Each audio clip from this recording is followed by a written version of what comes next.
비대면과 디지털 환경이 동일하지는 않다라는 거죠. 알파 세대의 성지순례 4가지 코스가 있거든요. 마라탕을 먹고 버블티하우스를 가고, 그리고 인생 네컷을 친구들과 찍고, 마지막에 다이소에서 쇼핑을 하거든요. 디지털 친화적인 세대이면서도 오프라인 구매 비용이 절대 낮지 않고요.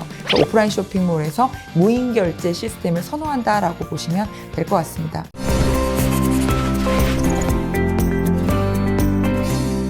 안녕하세요. 매경차이트TV 양성희 기자입니다. 자, 요즘 2, 3년새 소비 유행을 이끄는 세대, MZ세대, 민지세대라고 하죠. 들어보셨을 겁니다. 주식 투자에서 중요한 거는 오늘의 실적보다도 미래의 실적이라고 하죠. 그것 때문에 사실 미래의 실적에 영향을 미칠 수 있는 소비 세대에 대해서 관심 꾸준히 이어지고 있는데요. 오늘은 MZ세대 다음으로 벌써 미래 트렌드를 준비할 알파세대라는 개념을 소개해 주신 분을 모셔봤습니다. 콘텐츠 미디어 산업 전문가시면서 신간 새로운 인류 알파세대를 저술해 주신 노가영 작가님 모시고 말씀 나눠보겠습니다. 안녕하세요. 안녕하세요, 기자님. 네. 그동안 사실 미디어 콘텐츠 전문가로서 이제 매년 미디어 트렌드북을 이제 저술해 주시면서 또 유튜브 온이라든지 콘텐츠가 전부다 이런 좀 명저들 시리즈가 있습니다. 베스트셀러 시리즈가 있었는데요. 이제 이번에 출간하신 신간이 새로운 인류 알파세대로 이제 제목을 가져오셨단 말이죠. 네네. 그러다 보니까 저도 이제 MZ세대 기자 입장에서 좀 알파세대까지 벌써 공부를 하는 게 맞나 이 생각이 드는데, 이 알파세대가 과연 어떤 세대길래 이렇게 책으로 또 소개해 주시게 됐을까요? 알파 세대 그냥 일단은 표면적인 정의를 해보자면 2010년에서 2024년까지 이미 태어났거나 내년까지 태어날 아이들이고요. 쉽게는 그냥 MZ 다음의 세대 아이들이라고 보시면 될 것 같습니다. Z세대의 이제 연장성산에 있다. 포스트 Z인데, 그러면 쉽게 이제 대부분의 특징들이 Z세대와 공통점들이 꽤 있고요. 한 가지만 극단적으로 말씀드리면 Z세대 분들이 유치원 시절부터 스마트폰을 접하고 유튜브를 시청했다라고 한다면, 이 알파 세대는 기저귀를 찬 이 베이비 시절부터 유튜브를 보고 스마트 디바이스를 좀 접했다. 이제 그리고 또 서너 살 때부터는 AI 챗봇과 그냥 친구처럼 그냥 말장난하고 이렇게 노는 아이들이라고 보시면 될 것 같습니다. 그래서 그냥 뭐 닉네임으로는 뭐 AI 네이티브, 뭐 챗봇 네이티브, 뭐 디지털 온리 세대, 뭐 이런 이야기들을 하고 있죠. 사실 요즘 미디어 시장, 넷플릭스나 디즈니 플러스 같은 거대 OTT 플랫폼과 그리고 다양한 SNS가 있죠. 인스타그램이라든지 틱톡, 또 페이스북, 트위터 이런 두 가지 큰 줄기로 이제 좀 산업이 양분돼 가고 있는 것 같은데, 주식 투자자 입장에서 궁금한 건 이거일 것 같아요. 작가님께서 미디어 콘텐츠 산업을 보시기에 앞으로도 미래에 있어서 강력해질 미디어 콘텐츠 기업은 어떤 기업인지 좀 궁금합니다. 이 플레이어들이 계속 갈 건지에 대한 아마 궁금증들이 있을 것 같고요. 당장 2030년이 먼 것 같지만 얼마 남지 않았습니다. 결국에는 2030년을 저희가 기준으로 본다라고 한다면 지금 저희가 이야기하고 있는 이 웹3 시대가 이제 본격적으로 이미 지금 열렸을 거고요. 그러면 제가 생각하는 웹3는 블록체인 기반에서 미디어 서비스 시장만 놓고 본다라고 한다면 이 미들맨들의 역할이 없어질 거거든요. 컨텐츠를 시청할 때 컨텐츠가 필요하고 당연히, 그리고 시청자인 내가 필요하고 이 디바이스가 필요하고 그 안에 이제 서비스 오퍼레이터라고 하는 뭐 IPTV, 뭐 넷플릭스, 디즈니 플러스 이런 어떤 오퍼레이터, 미들맨들이라고 하죠. 이 플레이어들이 필요한데 결국에 블록체인 기반의 미디어 서비스면 디바이스에서 바로 컨텐츠를 우리가 시청할 수 있는 세상, 이 미들맨의 역할이 축소되는 세상이 될 겁니다.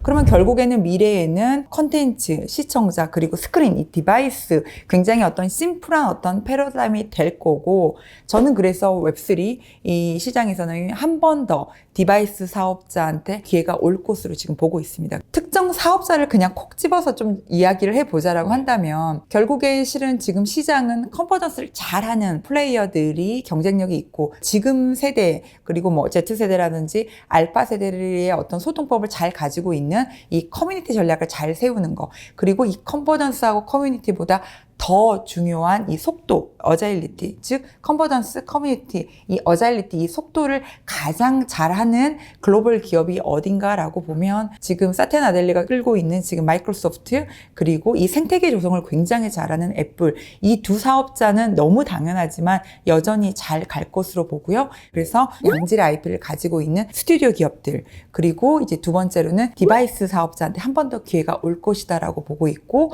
지금보다는 이 미들맨, 미들맨, 서비스 오퍼레이터의 역할이 지금보다는 권력이 조금 축소되지 않을까라고 보고 있고요. 사실 이제 주식 투자자 입장에서 올해 상반기 주식시장 중에서 좀 눈에 띄는 종목 중에 하나가 또 넷플릭스입니다. 맞습니다. 워낙 네. 또 이 최근 1년 주가만 보면 또 넷플릭스라든지 메타, 또 구글이 좀 그 대형 성장주에서 많이 올랐고, 디즈니라든지 기성 방송 이제 케이블 채널 주식들은 좀 상대적으로 여전히 이제 작년에 낙폭을 만나지 못한 상태인데, 최근에 미디어 커뮤니케이션 업종에서도 유독 이 넷플릭스와 디즈니, 어떻게 보면 이제 사업 구조는 다르지만 OTT 플랫폼이라는 점에서는 좀 비슷한 사업 부문을 영위하고 있는데, 주가는 왜 이렇게 좀 차이 나는 거라고 보세요? 그러니까 넷플릭스는 지금 계속 최근에 잘하고 있었기 때문에 오히려 이제 기자님의 질문은 좀 디즈니의 방점이 좀 찍어져 있지 않나라고 싶고요. 그리고 넷플릭스는 지금 이미 돈을 잘 벌고 있기 때문에 작년에 넷플릭스가 아마 너무 시청자분들 잘 알고 계실 것 같은데 어닝 쇼크가 크게 왔죠. 컨텐츠 산업 전문가라고 하지만 제가 되게 의외였던 부분은 뭐냐면 넷플릭스처럼 짱짱하게 2억 2천만 명의 유료 가입자를 가지고 있는데 작년 1분기 때 얘네들이 순감한 거는 고작 20만 명이었단 말이에요. 고작 이 20만 명으로 이 어닝 쇼크가 확 오더라고요. 여전히 그럼에도 불구하고 이거를 회복하고 가입자가 꾸준하게 지금 순증이 늘고 있고 컨텐츠 오리지널도 터지고 있고요. 근데 반면 지금 디즈니 같은 경우에 지금 올 상반기에 OTT 가입자가 400만 명 정도가 감소가 했죠. 거기에 대한 후폭풍이 굉장히 이제 크다라고 보고 있고요. 그리고 두 번째로는 최근에 이제 극장 산업 역시 인어공주의 어떤 노이즈도 굉장히 컸었었고, 엘리멘탈도 북미 시장에서 예상보다 흥행을 못하면서 악재가 조금 겹친 것 같고요. 그리고 이제 닭이 먼저냐 달걀이 먼저냐의 이슈인 것 같은데, 지금 현재 캐시플로우가 좋지 않고 OTT 쪽에서 스트리밍 서비스에서 지금 누적 적자가 심해지고 있기 때문에 좀 구조조정을 굉장히 세게 했죠. 7천 명 정도의 구조조정을 하고, 그리고 얼마 전 최근 기사 보니까 C레벨들이 한 두세 분 정도 또 사임을 했었고요. 이런 것들이 다들 악재로 지금 나오고 있지 않나라고 생각을 하고 있습니다. 그런데 이제 저도 오히려 또 기자님의 생각도 궁금한데, 미드텀으로는 저는 충분히 극복이 가능하다라고 보는 게, 전설의 또 바바이거 회장이 지금 CEO로 복귀하신 지 기자분들은 뭐 6개월이 넘었다라고 이야기하는데, 본격적으로 시동을 건지는 지금 한 서너 달 정도밖에 안 됐기 때문에 바바이거의 어떤 그 비용 감축의 이슈라든지 좀 혁신적인 비즈니스가 수치적으로 단계적으로 나타날 것으로 지금 믿고 있고요. 일부 지금 나타나고 있고, 그리고 오히려 저는 사업 구조 자체가 레거시, 뭐 테마파크라든지 극장, 그다음에 TV 방송국의 어떤 광고 매출, 이 레거시와 뉴의 어떤 포트폴리오가 디즈니는 장기적으로 보면 안정적으로 저는 보입니다. 그래서 가끔 제가 이런 표현을 하거든요.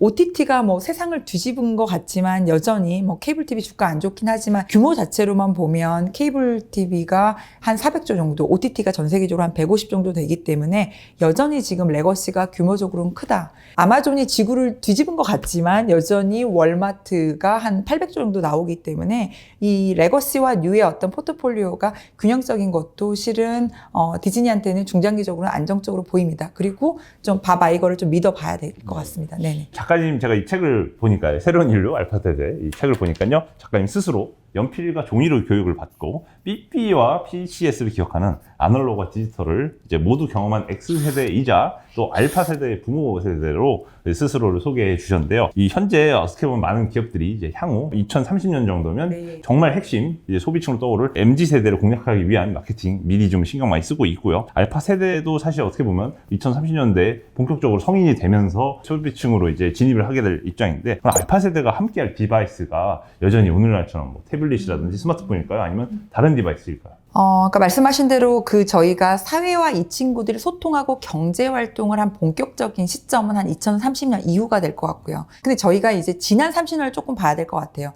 이 스마트폰의 혁명이 2007년도 이제 애플이 이제 시작을 했죠. 아이폰으로 시작을 했는데, 이제 2007년 이후로 비약적인 성장을 했다라는 거죠. 무게는 점차적으로 가벼워지고, 스크린 사이즈는 넓어지고, 그리고 또 심지어 접는 폰이 지금 한국에서만 100만 대 이상씩 지금 매년 팔리고 있고요. 얼마 전 S23죠. 거의 2만 화소 정도의 카메라가 탑재됐다라고 했으니 거의 이제 사람의 눈과 비슷한 정도로 지금 카메라가 성장을 했습니다. 그래서 제가 2017년에 제 첫 번째 책이 유튜브 온인데, 거기 이제 미래 디바이스에 대한 이야기를 제가 예언을 해놨더라고요. 부끄럽지만. 근데 그때 제가 이야기했었던 거가 이제 와치는 이제 스크린이 작으니까 홀로그램이 띄우는 이 AR 스크린 기반의 디바이스, 그리고 접는 폰이 언젠가는 나올 거다라고 이야기를 했던데, 이미 지금 폴더블 폰이 상용화 된 지 꽤 됐잖아요. 그러니까 비역적으로 지금 성장을 했다. 그리고 빅테크 기업들이 이미 스마트 글라스를 공격적으로 자신의 어떤 비즈니스에서 강점을 바탕으로 지금 나오고 있죠. 제가 안타까웠던 거는 얼마 전에 출시된 애플의 어떤 비전 프로가 여전히 그 미학의 어떤 최고봉이라고 하는 애플임에도 불구하고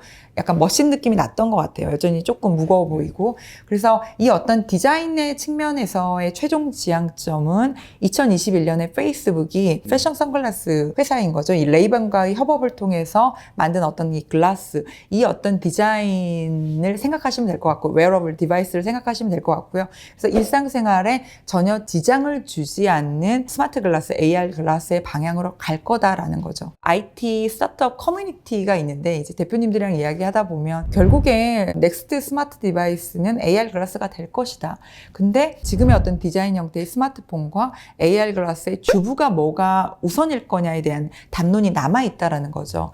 그런데 모든 IT 디바이스의 역사를 보면 결국에는 편리성을 극대화하는 방향으로 계속 지속되면서 역사가 흘러왔거든요. 지금 스마트폰은 여전히 뭐 손목 터널 증후군도 있고 무겁고 저희가 오래 보면 계속 들고 있어야 되고 결국에는 이 어떤 불편함에 혁명이 일어날 것이다. 그럼 결국에는 쓰는 방향으로 가지 않을까라고 생각을 하고 있습니다. 네네. 알파 세대는 어떻게 보면 MZ 세대보다도 더욱더 디지털에 친숙한 만큼 코로나로 인해서 오프라인보다는 온라인 환경에서 소통하는 거에 너무 익숙해진 세대고 심지어 마스크마저 상당히 가린 시대를 한 2, 3년 정도 보낸 세대인데 이 알파 세대도 사실 엔데믹이 온 요즘 시대에도 여전히 비대면 환경을 선호하게 될지 좀 궁금합니다. 비대면과 디지털 환경이 동일하지는 않다라는 거죠. 지금 알파 세대 아이들이 오프라인 공간을 굉장히 좋아합니다. 그러니까 뭐 기자분들이 많이 헤드라인으로 요즘에 보도하고 계시지만 알파 세대의 성지순례 4가지 코스가 있거든요. 그러니까 마라탕을 먹고 버블티하우스를 가고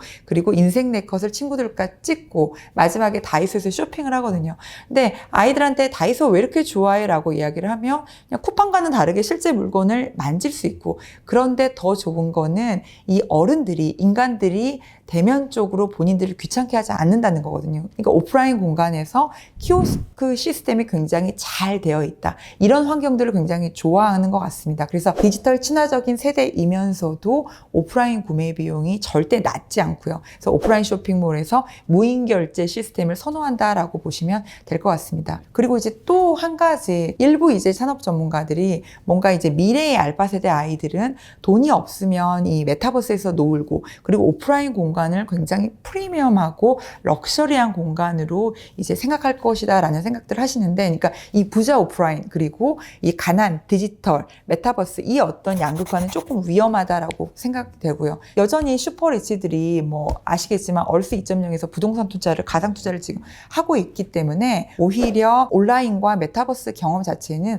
오프라인에서 경험하지 못하는 새로운 경험의 확장 정도로 보면 되지 않을까라고 생각을 하고 있습니다. 네네. 최근 주식시장이 사실 주목을 하는 거대한 테마라고 할까요? 그게 챗 GPT가 이제 야기한 AI 인공지능에 대한 엄청난 이제 기대감인데요. 요즘 알파 세대가 사실 뭐 학교 숙제나 과제를 할 때도 이 챗 GPT 인공지능을 많이 활용한다고 하던데요.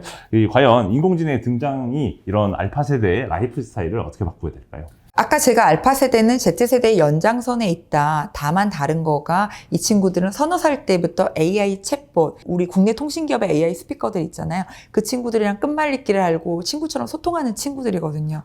이제 그런 어떤 차이가 Z세대랑 우선은 있는 것 같고요. Z세대는 이 IT 기술을 소비만 하면 살아왔다라는 거죠. 그런데 알파 세대는 지금 저희 아이도 마찬가지지만 코딩이 초등학교 저학년의 공교육 커리큘럼에 포함되어 있고 또 거기에 더해서 코딩 사교육들을 지금 하고 있거든요. 즉 IT 기술을 서비스를 소비만 하는 게 아니라 이 기술을 이해하고 있는 친구들이다라는 거죠. 그러면 이제 두 세대가 AI 기술을 인지하는 어떤 관점 자체가 철학 자체가 서비스 선호도가 다르다. Z세대들 중에서 중학생들이 이미 있거든요.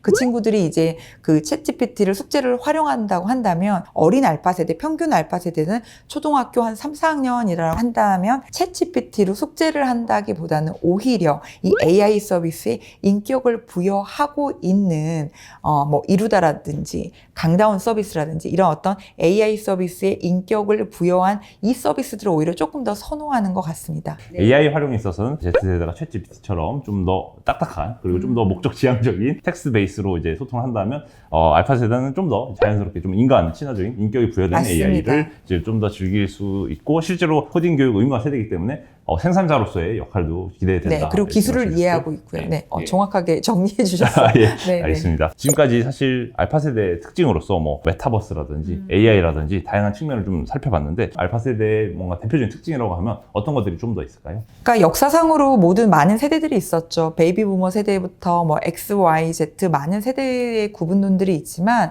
이 세대의 특징을 구분하기 위해서 가장 정확하고 이 기반이 되어야 되는 게 바로 그 부모들의 세대. 그러니까 이 세대를 양육하고 교육한 부모들의 특징들을 좀 봐야 되거든요.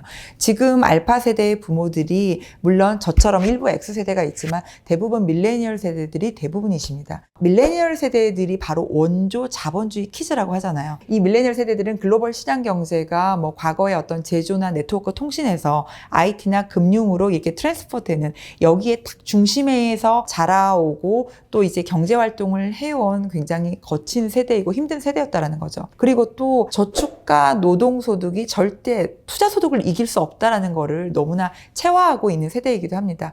그리고 이제 정말 힙한 밀레니얼 세대 아빠들은 알파 세대 자기의 아이들이 초등학교 입학할 때 애플이나 테슬라의 주식을 입학 선물로 주고 그걸 또 굉장히 힙하게 생각하고 인스타그램 피드에 올리는 세대이고요. 그리고 밀레니얼 세대인 엄마 아빠들이 NFT에 대해서 이야기를 하고 부동산 투자에 대해서 이야기하는 거를 가정의 식탁에서 이제 배운 세대라서 원조 자본주의 키즈에서 자라나서 투자 금융 패러다임을 너무나 체화하고 있는 저는 그냥 제 용어로 찐 자본주의 키즈라는 표현을 쓰거든요. 그래서 굉장히 투자 금융 패러다임에 대해서 잘 체화한 세대로 지금 자라나고 있다라고 보입니다. 네. 어떻게 보면 원조 자본주의인 MZ세대가 또 이제 벌써 알파 세대 부모 세대 역할을 할 수 있기 때문에 어떻게 보면 조기에 경제 금융 교육이 이루어지면서 금융 투자에 대한 좀 더 오픈 마인드도 알파 세대의 특징이 될 것 같습니다.